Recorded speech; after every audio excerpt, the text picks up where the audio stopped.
Badlapur railway स्थानकात गोळीबार करणाऱ्या आरोपीला पोलिसांनी बेड्या ठोकल्यात। तर बदलापूर रेल्वे स्थानकात झालेल्या गोळीबार प्रकरणी कल्याण रेल्वे पोलिसांनी एका आरोपीला बेड्या ठोकल्यात। घटनेबाबत रेल्वे डीसीपी मनोज पाटील यांनी माहिती दिली आहे की चौघे जण होते। पैशाच्या वाटपावरून त्यांच्यात वाद झाला आणि त्यातून फायरिंग सुरू झाली। तर चौघेही आरोपी रेकॉर्डवरील आरोपी आहेत। गोळीबार करणाऱ्या विकास पगारे नावाच्या आरोपीला ताब्यात घेतलंय। त्याच्यावर 2 गुन्हे टिटवाळा पोलीस ठाणे, 2 गुन्हे उल्हासनगर मध्ये दाखल झालेत।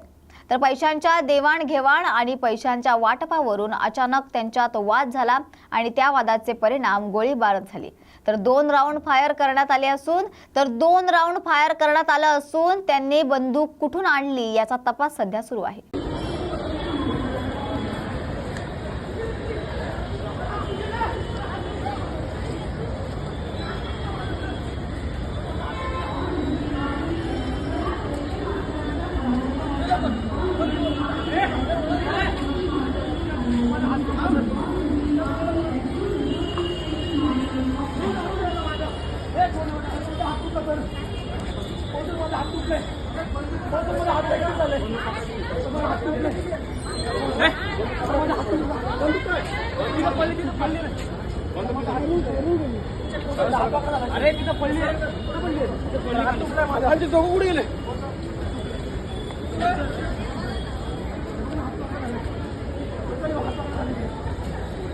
फायरिंगची घटना घडली, संपूर्ण माहिती काय आहे सर? यामध्ये 4 जण होते। त्यांनी आपापसामध्ये पैशाच्या वाटपावरून आणि त्याच्यावरून वाद झाला आणि त्यातूनच त्यांनी एकमेकांवर हल्ला केला आणि त्यातून मग ही फायरिंगची घटना घडली।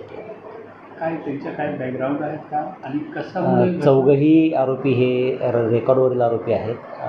त्यातील जो आरोपी आपण ताब्यात घेतलेला आहे त्याच्यावर 2 गुन्हे टिटवाळ्याला दाखल आहेत आणि 2 गुन्हे उल्हासनगरला दाखल आहेत। प्राथमिकमध्ये काय असं माहिती समोर आलं का? प्राथमिक पैशांच्या देवाणघेवाणीवरून आणि पैशाच्या वाटपावरून त्यांच्यामध्ये अचानक वाद झाला आणि त्या वादाचं पर्यवसन हे फायरिंगमध्ये झालं। कुठे किती फायरिंग केली होती? 2 राऊंड फायर केलेले आहे। तर या होत्या आजच्या महत्त्वाच्या घडामोडी। अशाच महत्त्वाच्या घडामोडींसाठी पाहत रहा न्यूज मराठी 24/7, नवा भारत नवा विचार।